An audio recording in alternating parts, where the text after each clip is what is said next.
What truth do contractors and carriers hate to hear? That something can't be repaired. So we actually have to take all the potential causes of what could have happened to that building and eliminate those causes. My biggest challenge in what we do is if someone will hire us and say, this is what I think is wrong with the building. Maybe that's not really what's wrong. It's the quick production that's happening of these homes. People want to make money really fast. Well, I'm going to tell you right now, I'm going to pack up my team. We're going to go. This is not okay. My today's guest is Bridget Koma from Forensic Building Science. These are the experts who get called in when big claims go sideways. They investigate building failures from causation to defects and code compliance. But unlike adjusters and contractors, Forensic Building Science does not take sides. They are third-party experts who deal with facts and evidence. And that ties me to today's sponsor, GoNano. GoNano is a roof rejuvenator backed by science. This is what I have on this house right here. I'm actually been testing them for the past 2 years. This isn't just spraying oil on shingles. It modifies the asphalt at molecular level, strengthening it from the inside out. I personally recommend it for homeowner who wants to extend their roof's life and not to replace it yet. Go to gonano.com to learn more. Tell them Dimitri sent you. Now, let's go to the podcast with Bridget. Bridget, for those who don't know, what is Forensic Building Science? So we are a causation firm. So we go out to properties after storms, after building collapses, after fire losses, determine the actual cause of the damage, and figure out how to bring it back to a pre-loss condition. So our experts go out, and they'll do their evaluation. They actually go to trial and deposition, and yeah, very cool stuff. I had no idea this even existed 6 years ago, so it was kind of fun for me to see this. Do you watch Forensic Files? Forensic Files? You're talking about like the murder stuff? Yeah. We're not True that crime. kind, not that kind. Well, I used to until I started traveling a lot. Because think about it this way. If you're traveling a lot, you don't want to think about like the murderers around there, right? Well, you don't think about... Well, first of all, the show I think is amazing. I watched like 10 years ago. Okay. I love that monotone voice. It puts me to sleep. So you put it on and you just... Today I watch History Channel. Okay. I was going to say, I'm like, do you have nightmares when you like watch those shows? No, and all of a they're sudden you very wake boring. up They're not boring. that sophisticated. So you're pretty much like Forensic Files, but for construction industry. So you take evidence and you trace the disaster, the event, proven that...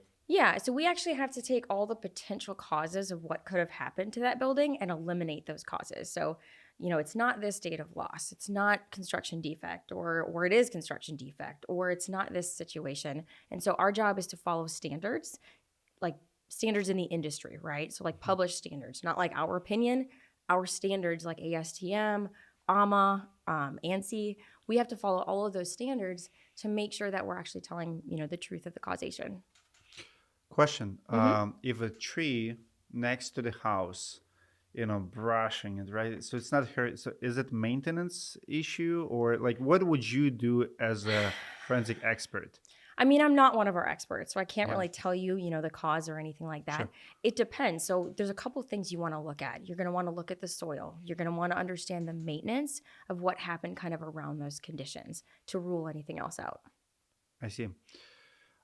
What about vandalism cases and when roofers try to make it? Gosh. Do you guys look into a lot of those? I actually have one. Someone called me on recently. A roofing company called and said, "Hey, we have this case. It's being called vandalism, but here are the circumstances. Nobody vandalized it, and so we didn't actually get that case. I don't know what ended up happening to that case, but I'm hearing a lot more of those cases. We typically don't get involved."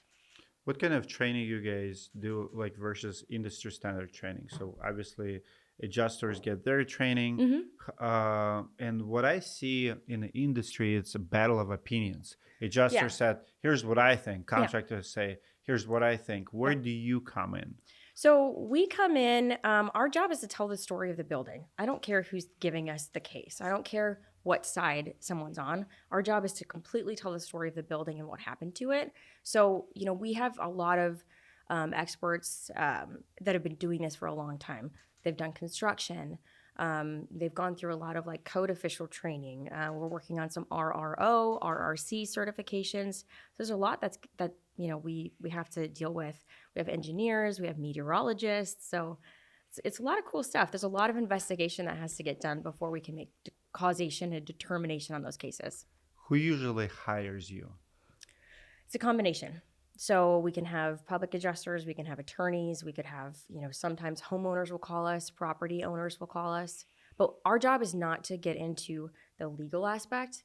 We don't give legal opinion. We do not adjust the claim, telling the story of the building. That's So it. you're like engineered opinion. Mm-hmm. Who would go against you for different opinion? Do you have competition? Are there more firms like yours in the marketplace? Yeah. So if you provide official letter, say, hey, we think that this took place, Mm-hmm. and if they don't agree, they go to another firm.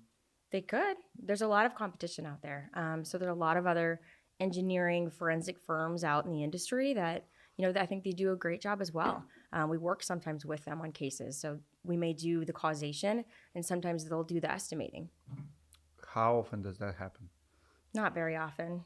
I wish it would happen a little bit more because I really think that there are really good experts in this industry. And I mean, there's just a lot of work out there. So I don't look at it as competition. I look at it as we can all get better as long as we're doing the right thing. And if you're doing the right thing, the hope is that you're going to be there for a long time and continue your work. What's the most challenging part of your work? Well, do you mean my work as my role in the company or with Let's talk our about that. company? What's your role in the company? So business development and sales and marketing. So I travel all throughout the country and go to shows, and I know you go to a lot of shows as well. So, roofing shows, adjuster shows, restoration shows. We go to a lot of, I go to a lot of those shows and network and get to know people. And yeah, it's pretty cool. So pretty much you grow your network so people can hire you more often? Yeah, I think a lot of this industry is relationship based.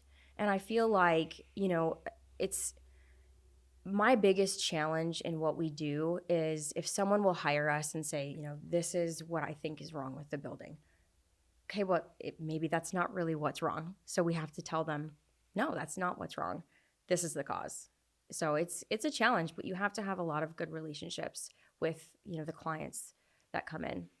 I recently watched a documentary about building crisis in the United States, how, northern, like I think CNBC ran it, one of the bigger firms, because we do have a crisis, like all these mega builders who puts out thousands of homes every year. Yep.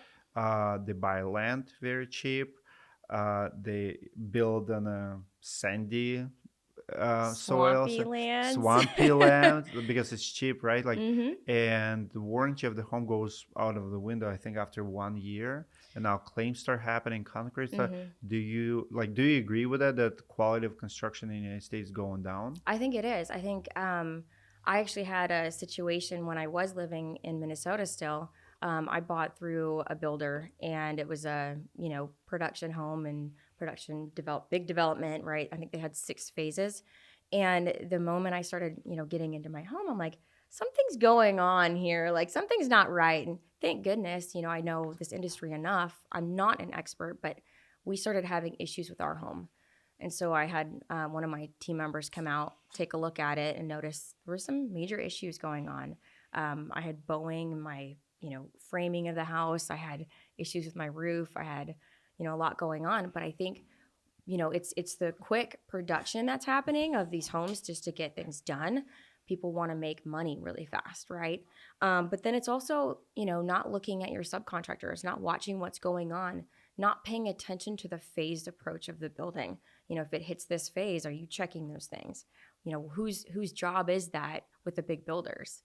Do they have a ton of different subcontractors? I mean, we were seeing new ones all the time.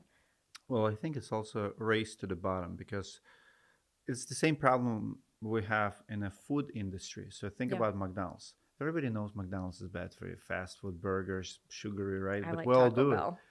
Taco Bell? That's my favorite, yes. I don't think I've ever been in Taco Bell. Oh my gosh, you've never been to Taco Bell? Oh my gosh. It's Ever okay. since I read a story about horse meat Oh like 10 years ago, no. I'm like, I'll never ever even do it because they proved it that it was a I horse meat. listen, it's like my one guilty thing. I love Taco Bell. Like once in a while, I will get Taco Bell, and I don't know. No. We're getting off subject here. I know we're talking about, but the but construction y- industry. but this the same problem. So the question, the moral question, ethical question is it a truly builder's problem? Is it truly greed? Because usually journalists like myself, we try to say, well, they want to do it faster, lower Mhm. quality, cut corners. The reality is people want a cheap housing. They cannot afford $1 million homes. Yeah. So if you have $300,000 house, Yeah. their job is to provide you the best $300,000 house on picture, That they right? can. Yeah. Yeah. Yeah. Same with the food. Like, oh, you're hungry. It's a fast food restaurant. You Yeah. go to the it's not a Yeah. restaurant. It's like we're flipping burger, cooking burger for you in three Yeah. minutes. They've already made it and it's just reheating it or just throwing it on the grill But for a but little we bit. are you and me making the choice. Hmm. For you, it's a Taco Bell, and bless your heart.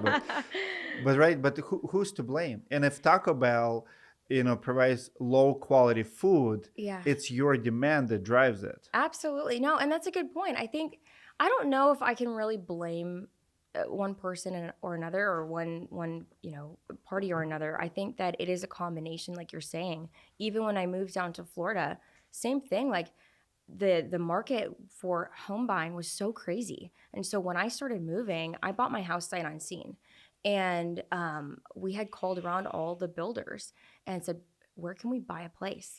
And every builder came back and said, "We're getting 200,000 over asking for every home." And I was like, how do we compete with that? Like I don't want to live for my house. I want to live for my life, right? So it was a challenge. And so I went to a different area. That's how I landed in Ocala, Florida. And I found a builder that was cheaper. And so yes, that's part of the problem too. So in that case, like I Hmm. mean, if you break down any house that we build, any construction work, it's very easy to prove the damage. Hmm. Do you think we're nitpicking insurance companies' claims just because they have a bigger pockets? Because with the same approach, we could go Yeah. after builders and put them out of business. Like you take any house and go through, how it was built, Yeah. and you can literally. Actually, it happened many times here in Minneapolis. A few big builders lost their license. When filed bankruptcies, Hmm. when they started getting in the news for, I think it was a Stocko scandal like 20 years Oh, ago. okay. Houses were getting mold, and pretty much they Yeah. sued them. Attorney General went after them. Boom, out of business. Well, You can put builders out of business, like companies like yours, sure. but we are going after insurance because there's money on the other side. I don't know if it's necessarily that. I see bad actors on both sides. I Mm. really do. And our job is not to get, I hate the term let's maximize this or let's increase this. It's like that's not what it's about, because that's hurting everyone in the Mm-hmm. industry. That's giving people a bad name. That's, a cost is the cost, right? You can't increase that. The damage is the damage. You can't increase that. Like that's not what it's about. It's either there or it's not there. There's a way to do a repair or replacement, or you can't, you know? Have you testified in court in the big settlement cases as an expert? Not me. I'm not an But expert, but but but our you're our team absolutely. so you guys do it on a regular Mhm. basis. Yep. What can you describe one of the biggest cases? Just the story, the claim. Yeah, yeah. So we had a really large case. There may be something a little open on this one, so I'm not going to get into too many details for it. But it was a large case. It was fire loss on a big building, and they had a bunch of other buildings kind of surrounding that one. The fire was really, really intense and actually collapsed the building. But all of the buildings around had smoke and soot damage. And so, as we know, like buildings are meant to breathe, right? Mhm. We have to have ventilation. We have to have those things going on. And so we actually started noticing that, as we walked around these buildings, there was smoke and soot, or sorry, soot and char like all around the buildings. So we said, well, there may be damage in here. Like we might have to go investigate. So we actually had to go in those buildings and found a lot of soot damage all So throughout. what do you do in that case? Like, what's the solution? Hmm. Like, what's the proper way to? fix it? Yeah, and I'm not one of our experts, but it depends on the levels of what's going on in that property. You have to make sure you're testing appropriately to make sure that, if there's high level of, soot in those buildings behind the walls, you have to clean it up and take care of it. So That sounds very expensive. not necessarily. I mean, it just depends on the case. I think some of these weren't even completely constructed at that point in time, so I don't think it was as extensive, but it can be. Smoke is very damaging. It is. Did your firm got involved in any California fires? Not right now. Mm-mm. We've kind of stayed away from that. There's a lot going on over there in California. We've just kind of stayed away. What about flood cases in Florida? We don't deal with a lot of flood. We'll do more of a hurricane case. So wind, hail, fire, collapse. That's more of what we get involved in, not flood. How do you prove, or what kind of documentation you're looking for on a flat roof, like in a commercial jobs, Hmm. when it comes to hail? I see those disputes all the time. Contractor trying to prove that it's cracked is we're talking about pictures, with a magnifying glass. Like, how do you? I mean, again, damage is damage. And I think a lot of people try to say anything is damage on a roof, and I hate to say that, but I think a lot of other individuals can say that. You have to look at the evidence. Is there moisture in the substrate of the roof? Are there fractures and actual cracks in the roofing material or not? Like, what else is going on? But our job is to also look at different things like maintenance records. I mean, if all of a sudden they're trying to claim that there's a hail case that happened on this property, but you can start seeing that maintenance issues are there and they haven't done maintenance on the building and it doesn't look like a hail impact, it's probably not a hail impact. Hmm. But there are tests you can do. So, I mean, you can do infrared scanning to see if there's moisture, roof core samples. So, I mean, there's a lot of different things you can do on these cases. Love it. Um, Have you ever testified as an expert? have I? Yeah. Well, I've been in court Okay. a few times. Usually, it's a fraud case, or Mm-hmm. actually testified. One of the funnest one was, it was a jury trial. Ooh. Sales rep who used to work for me Okay. scammed his own church, Oh, that's brutal. and he used my company actually to cash some checks. It was very shady, very bad. Oh, that's So horrible. he ended up with a felony and stuff, but Yeah. I had to go and testify. Like, Okay. actually, was the one who reported him. I literally came to church and I said, "Did you know that this is happening?" Yeah. So he acted up. So it was a $280,000 claim, and school, church, 280 Mm-hmm. PA was involved, so they got a Mm-hmm. settlement. Sure. He was my sales rep. He's like, "Dimitri, we're gonna do the job in the summertime Yep. when kids are not in school." And then 2 months later, I found out he started his own company and was still in my jobs. So I took him to small claims and I Yeah. won. But then Yeah. what struck me is he gave me, like, he came to me and said, "Dimitri, we need to do." It was very shady. He said, "Church wants to buy something. It's like they're gonna write me $30,000 Mm-hmm. check, but we need a business. Since you're doing the job, I'll Yeah. give you 30K and you give me Yeah. money back." So I did that. Didn't think much about it, but then I found out he was stealing from me. Sue him, That's brutal. and then 6 months later, I just happened to remember about that case. I'm like, what happened with the? Yeah. So he acted as a GC. So pretty much he Wow. was coming to And it's a salesperson. salesperson. So not So, not so a what? GC. Yeah. So he came to. He was on the church board. Mm-hmm. Came to the church board. Said, "Hey, we need to pay this guy. We need to pay this guy. We need to pay this guy." But everybody who was paying was giving him cutbacks. Wow. So he pocketed like $60,000, $70,000. So he was like really double dipping too on top of everything. Not only me, like one guy got like $20,000 for the Wow. expert, another guy like another sub. So he paid everyone, Yeah. and including myself, but I didn't actually hold the money. So Yeah. everybody gave. Anyway, it was very shady, and Oh. I reported him, and they asked me to testify and Mhm. explain everything, and Yeah. I did, and he got charged, and that's just one of them. I mean, do you think that that's happening a lot in this industry when it comes to like, individuals, I'm seeing like, so as I'm not a business owner, but as business owners, right? They teach their team, they train their team, they like teach them about what they're doing in the business, and then they get, the people run off, start their own business, and I mean, The problem was that, like, I think there is a two-way street. One problem is poor leadership. hmm They don't invest in people. There's just yeah, business is all leverage.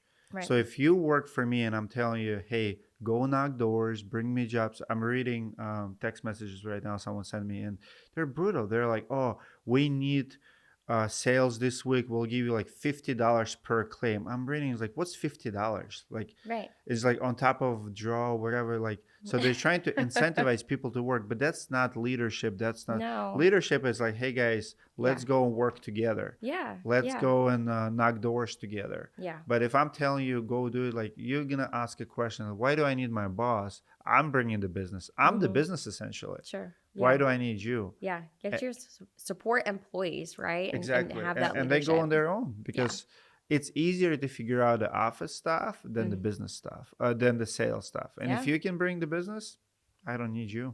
I Yeah. can figure that out. Yeah. Yeah. I see a lot more of these lead gen companies out there. What is going on? Well, roofers are easy to sell to, hmm mainly because they deal with a lot of money. hmm So they sit on a lot of money, but they don't understand it's not their money yet. So because of high profit margins, it's there because a lot of them are in sales. Yep. Salespeople, like I consider myself a salesperson, we're also the biggest spenders, right? You have to spend money to make money, right? Yep.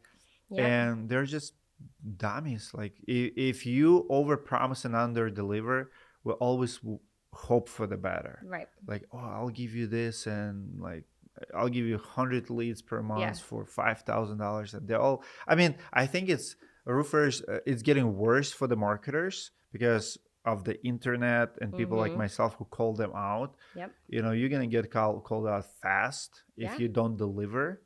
So I mean, I'm seeing it everywhere. And I've had people call us and say, hey, do you need some leads? I'm like, no, but thank you. Like, how am I going to benefit from this? Like, we don't take claims like that. we also have a lot of people in business in the industry who should not be in business. Like a lot of I owners agree. started the companies, have no idea how to generate business. hmm They just don't understand marketing. They don't understand Google. They don't understand numbers. Like, do you know average cost of customer to acquisition cost? It's $800 to $1,200. Okay. How many roofers do you think know that? Very few. Yeah. So Probably so they're like, oh, okay, minimal. $200 appointment, $150 lead, right? Well, I'll give you $200 appointment, but if you close 1 in 5, that's your $1,000 customer acquisition cost. And now on the back end, if you didn't sell it properly, if you don't, hmm right now you're actually losing money. Yeah. You might sell $12,000 job, but you paid $1,000 to sell it. Yeah. That's And are your they profit. looking at their ROI? I mean, they're probably not looking at their ROI. They don't have accounting knowledge there. It's very sad Yeah. because they're not trained. They got in the business accidentally hmm and by accident, and now Most of us, right, in this industry, probably. how did you get in the industry? Back when I was in Minnesota, I had a neighbor of mine who said, "Hey, this company's hiring. It's remote work. Are you interested?" And I was like, "I mean, I could give it a shot." And so I just applied, and I actually started doing more of the administration work for a company rather than anything else. So I got involved, and we were dealing with. I mean, we had tons of like subpoenas. We were still dealing with the Puerto Rico cases after Hurricane Maria, and so I was, just working on document discovery, reading engineer reports, reading depot transcripts, and just kind of started to learn the industry and ask a lot of questions, and just kind of worked my way up in the company. Manufacturers probably love you guys because manufacturers, if you think about manufacturing, all they need, and I love Florida, I love, all the southern, like you have clay tiles that always get discontinued. You have even asphalt shingles, they all come Yeah. up with the letters, are discontinued. Because if you prove damage to their product and they don't make it, or they'll support you, right? So they're your friends. I don't know. I was having this conversation yesterday actually with some of my team members, and we were asking the question too. I had someone who was I can't recall if he was in or he's currently working for a manufacturer, but we were talking about this too. With these clay tiles, I mean, a lot of them are coming back, aren't they? They're making them again. After some time, but not really. Not for a while. Okay. Well, Florida building code, I mean, is pretty strict, right? 25% of the roof has to be Yep. damaged. So, I mean, there's that piece of it too. But yeah, I don't know. They don't typically write us letters and we don't typically reach out to them for that. In your opinion, what's the perfect time to find to hire a third party like yourself? It's a great question. And I've asked this question a lot. I've done presentations on this and asked the audience in the presentations. And, I don't know if there's a perfect time. I think, if you look at the Texas market, okay, think of how often they get hit by hail. If we go out a year after the event happened and there's 5 other dates of, hail events that happen on the property, it's a little more difficult to get, to understand what happened. We have to segregate out the damage. But at the same time, let's say there's, a date of loss issue. We have a meteorologist on staff. So we're looking at those things to see what's going on. I don't think there's a perfect time though. Do you feel like ChatGPT and AI is your competitor now too? Because any roofer can take a picture and say, "Hey, write me a letter like engineer." It's interesting that you say that. I haven't dabbled too much with AI. I know Chat GPT and I know that like you Google something and there's AI. I think that there's a lot of software and companies out there now that can review engineer reports and come up with something. But at the end of it, if it's, let's say it's a public adjuster, right? If a public adjuster comes to, the adjuster and says, "Hey, here's a letter that proves this," well, they're tied into the outcome. There's no outcome for us that we're tied into. I'm not there getting paid a percentage of the outcome for anything. So I don't know if it's necessarily a competitor. Do you see roofers using ChatGPT and back and forth or other parties? How AI is utilized in your industry? Because you can tell right away, like on social media, you can see where it's a Yeah. human or it's like no fluff. Okay, I know who wrote that. I don't know. I think. Here's no fluff engineer report. It's like, okay. I think marketing is a big reason for AI. I think marketing is great. Come up with social media posts, come up with something catchy to say. I don't know. I I think mean, that, lawyers use it to prepare their cases. yeah, well, have you seen some outcomes with that? I'm pretty sure it's not very good. Well, I that's mean, why you I'm have to asking. Like, cross-reference. yeah. I don't know. I don't think that it's going to be a solution for everyone, and I don't think it's going to be that helpful. Sure, you can look something up and ask it the question, but are you sure it's right? That's the problem. Do you ever say no to your clients? Yes. Like, who would you say no to, and what are the circumstances for that? I'm probably passing on like 50% of the cases that come to us because maybe they're not a valid case. If there's no damage there or, whatever the case may be, or maybe there is, damage there.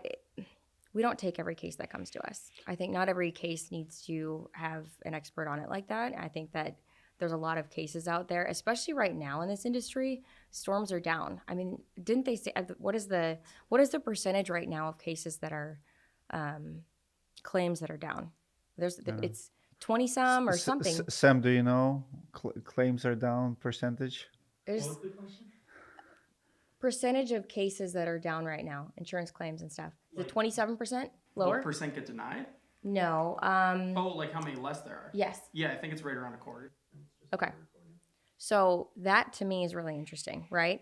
But what do you think is going to happen when people start, realizing that the money's not there anymore? Are they going to start making good cases? Or are they going to bring up bad cases, right? And that's really what I have to be careful of. I don't want to get involved with individuals like that.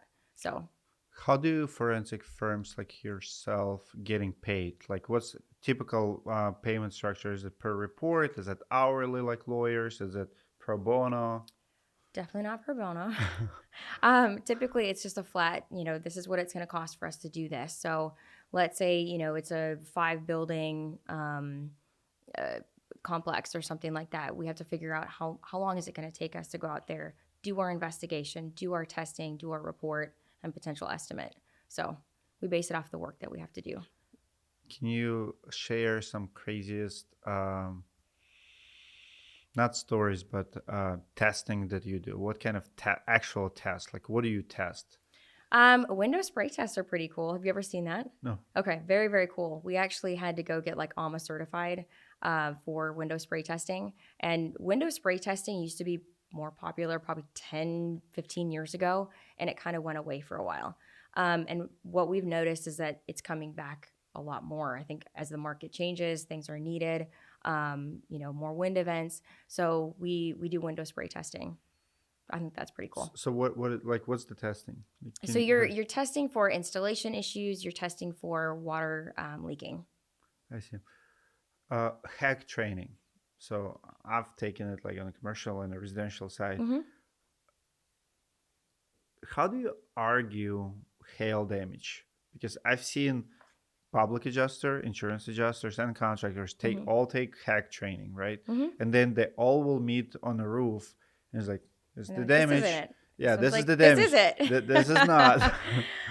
I mean, there's a lot of testing, and again, we talked about this a little bit earlier, and it depends on the situation. If the substrate's wet, you can clearly see like that looks like a hail impact. There's a date of loss out there that shows like this thing got hit by 3-inch hail, and the stories line up where, hey, all of a sudden the maintenance is saying we have leaks the day after this event or immediately after this event. The story will line up. I think just looking at something isn't a really So it's a full story. It's a storytelling. Yep. So you need a date of loss.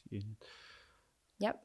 And like I said, we have to follow a very strict standard to say, what really happened, what didn't happen, and how do we rule those things out? What does unbiased really mean for your firm? I'm not interested in doing anything for someone else. Our job is to tell the story. I don't care if I come back to the client and say there's no damage here or, whatever the case may be. I think, we have to realize that just because a client comes to us and says, hey, we think there's damage here, I think it's important if there's no damage to call them and say, there's no damage. There's nothing here. I think that's respect. How often does it happen when a client pays you and you come back to them, here's the report, and they don't like the report? Does it happen? It does happen. It absolutely does happen. I would say not as often because we do a lot of work up front and we do a lot of review up front before we even take a case. So again, we have the meteorologist, we have our experts sit down and we talk about cases before we take them. So we invest a lot of money and time into cases before we even say yes. It happens a lot between me and my lawyer. I always tell him, hey, we have a case. He's like, no, Dimitri, let it go. Like, you don't have anything here. And I'm like, all right, Jim, you win this one. But I think that there's value to that, right? If you can actually say, hey, there's nothing here and cut your losses before you spend a lot more time, money, and effort into it, I think that's a valuable thing. So, and I hope clients appreciate that. When does a claim go into litigation? Ooh, that's a good question. I mean, sometimes people are putting it into litigation quickly. Sometimes I see people, they'll call in like the 22nd month and, hey, it's in litigation. I need this done in a month. I'm like, no.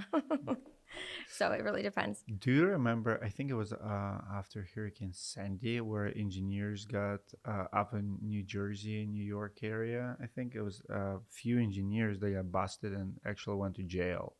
You remember that? No, I don't Sam, remember that. remember Why? That? What happened?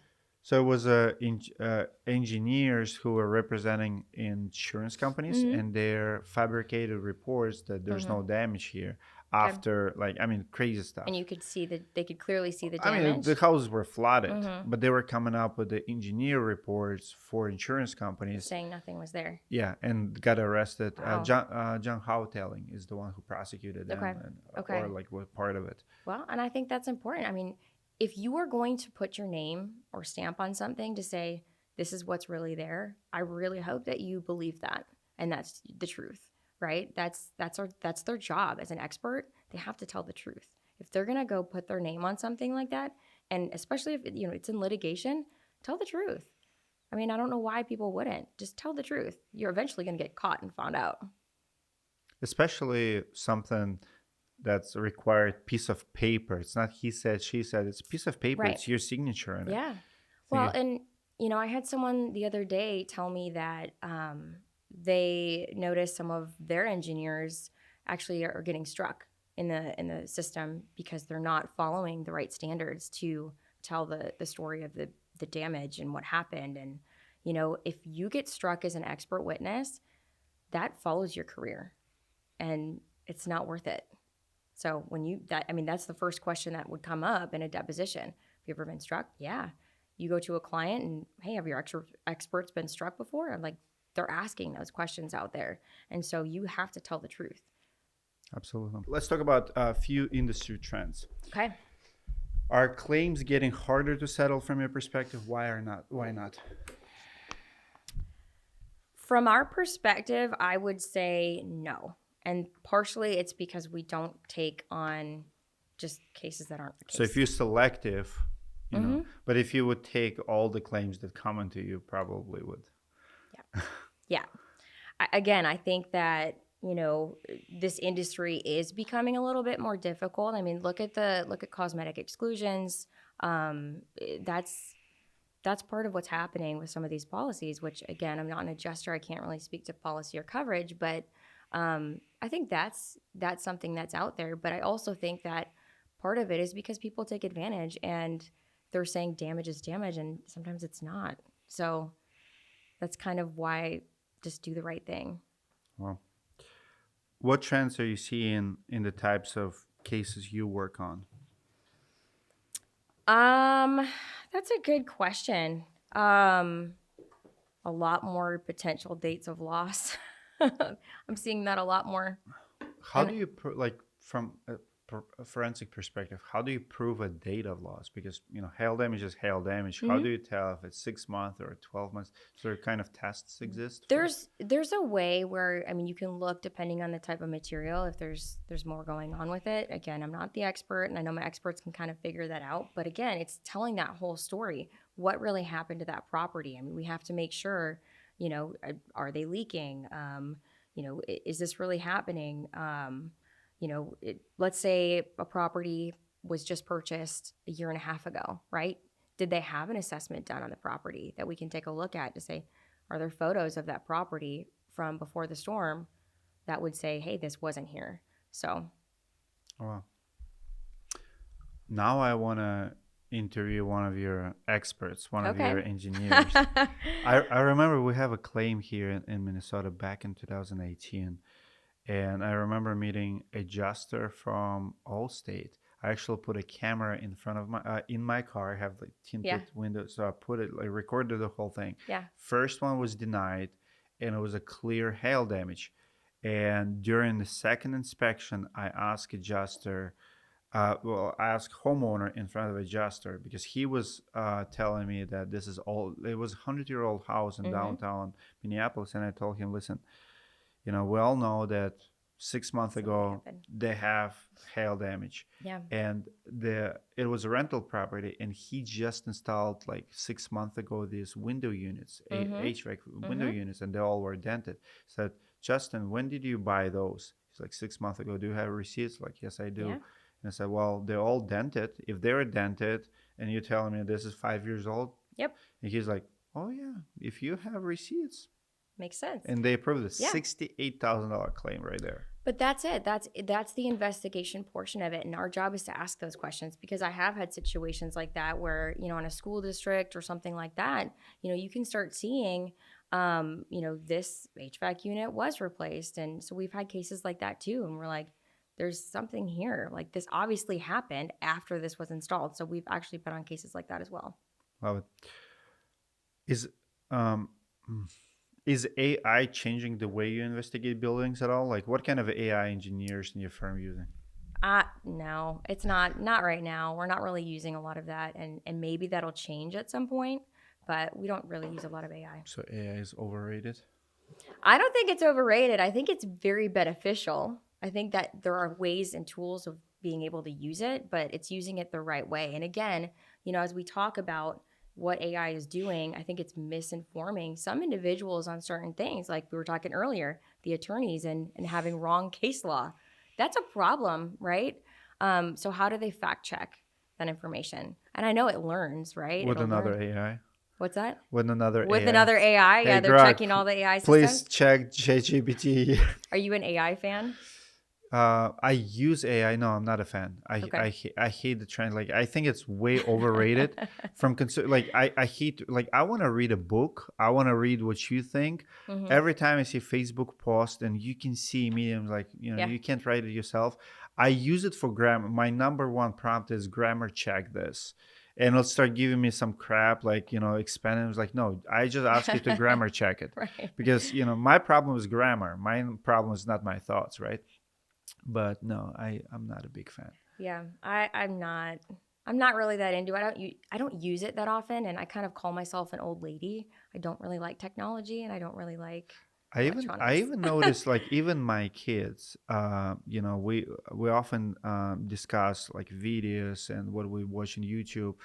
It becomes negative. Hmm. Like, oh, it's AI, right? Like now I think the game is it real or is it AI? I watch a lot of history, and it's good to have some visuals and stuff, Hmm. but I would rather watch National Geographic from 10 years ago, how they built pyramids, Yeah. than AI versions from 3 months ago. Yeah. I mean, don't get me wrong. Like, I like movies and CGI and all of the things with that, right? But I do think it is kind of messing with our minds a little bit, and Hmm. that is a hard thing. I have 5 kids, and so I'm just like, are you like, how is this impacting them? What's going to happen in 10 years for them?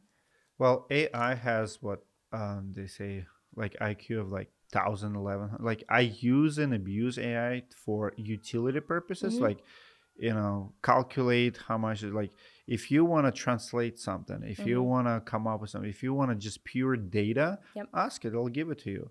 But don't rely to replace you. Right. I think we get in trouble when we ask it to do our work, Hmm. and that's where it just really stabs us. Yeah, absolutely. I mean, my brother just was laid off actually at Amazon. And so a part of it had to do with AI and how they're using that. And so What was his position?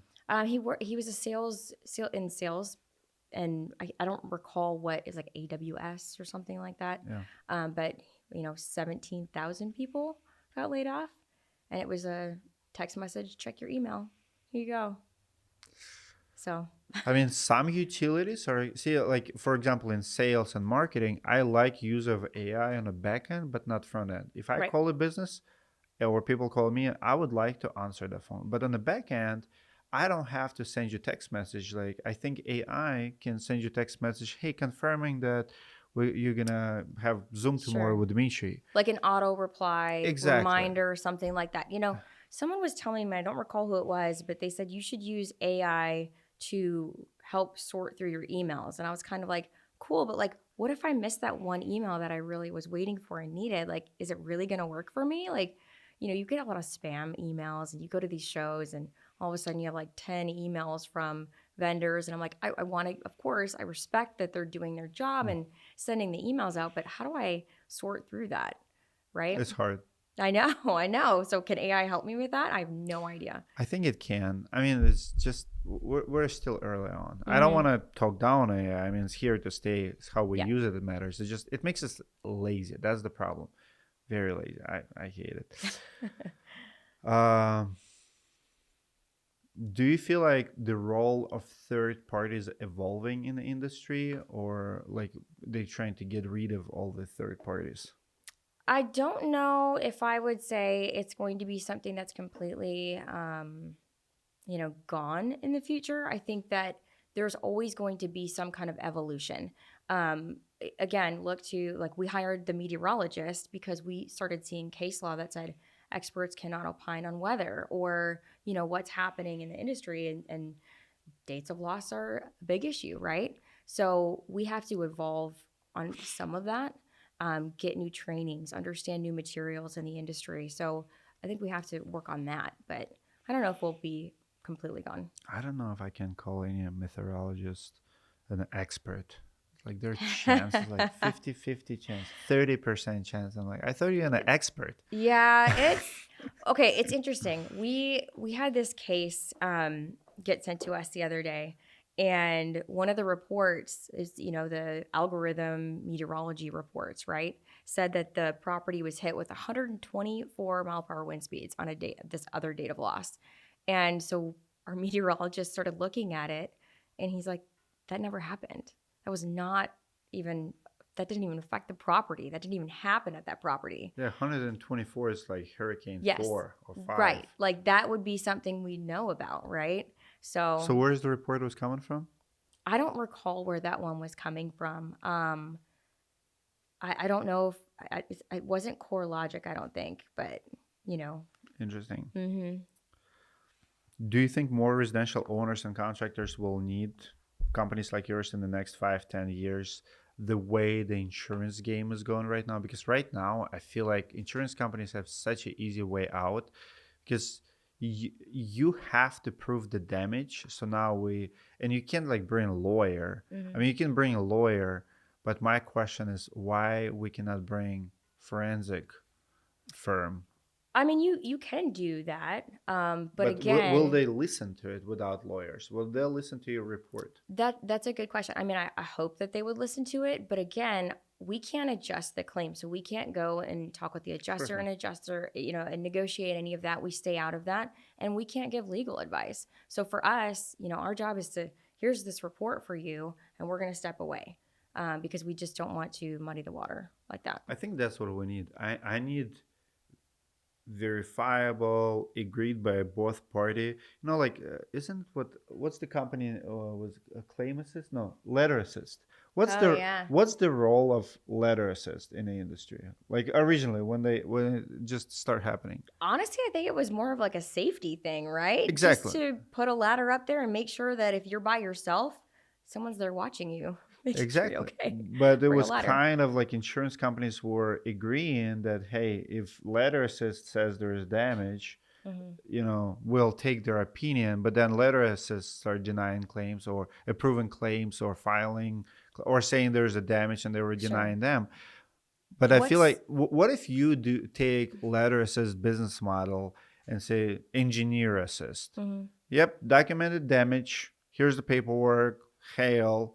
And they that would be awesome. I mean, sure, it would be awesome. I think that it would keep us really busy, but I don't know if that would give us enough time to really do enough investigation. A letter assist, I don't know what their qualifications are for one. I don't even know. One hack course, buy letter. Have a truck and a ladder. Yeah. Right? That's pretty much it. And I'm not trying to knock on anybody that's doing that, but I don't know. I think that not every case needs someone like us on them. And I will be very honest, like not every case needs an expert on it like that. So I don't know if we want to be a commodity. Here's the problem. Here's the industry problem. I agree with you. Not every case needs you, but because it's just so not predictable. You can have two state farmhouses next to each other. Yeah. Right is approved, left is denied, right? I think you do need something on every claim just so that does not happen. Yeah. Common sense is not that common, but it's common sense. Like, come on, like here's the paperwork from third party, damaged, not damaged. I'd be curious. Like, I've never done a test to see if that would even work where, what percentage would get resolved. But again, we're not negotiating. We're not determining coverage. We're not having. But you can provide a paperwork saying there's damage and it should be authoritative. That's a business model for you guys. If you want to start brand new business in 2026, engineer assist, go get education.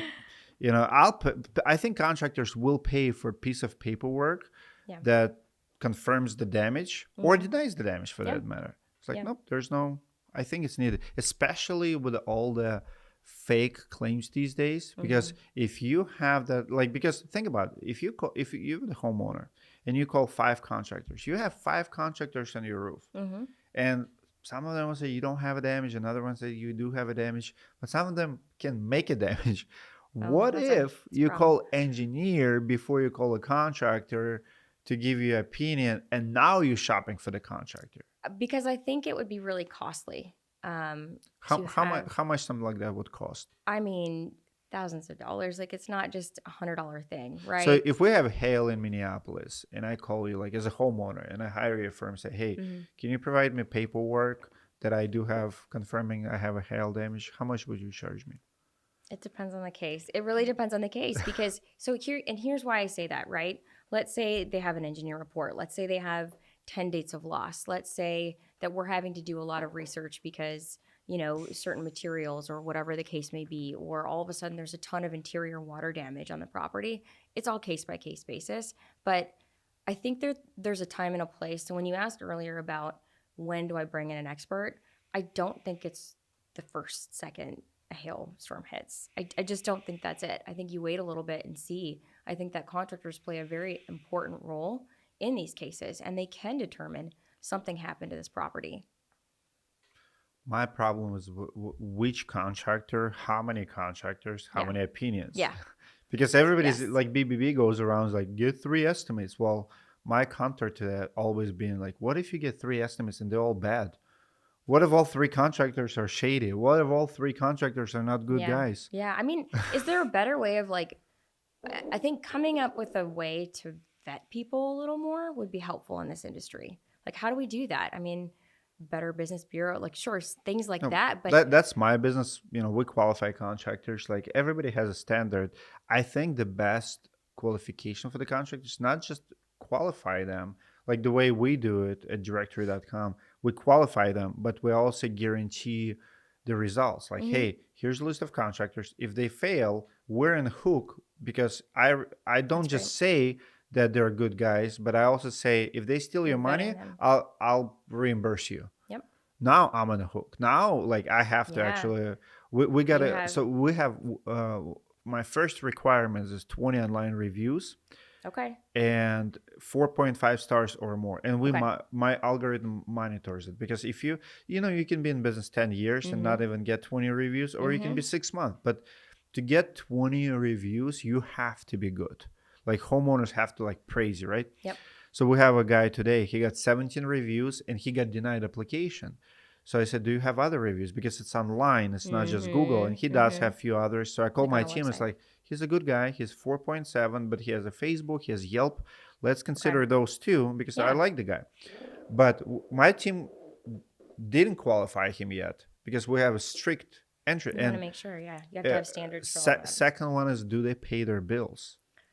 Because if you don't pay your sales reps, if you don't pay your crews, if you don't pay your supplier, sooner or later, your lost customers will not get paid. And that's happening a lot, right?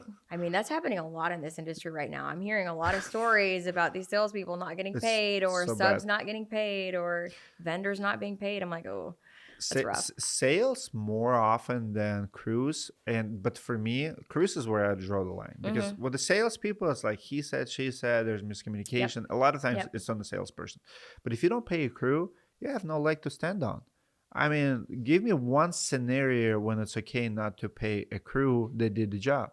Yeah. I mean, it's a labor. They gave you the work. They put their time in there. They did what their job was, If a homeowner paid you and they don't have problem with workmanship, you can't withhold it. It's someone's pay.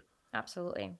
Yeah, so they're trying to pay their bills and make sure their family's fed, and their margins are very small. Like your margins is 30-40%, and that margin maybe 5-10%. Wow. 15. I mean, if you're working hard for their money. if you're a crew leader and you have 5 people on a job and you're getting paid $2,000, I mean, they're gonna pay those guys out of their pocket before they get paid, and now you're not paying them a couple grand.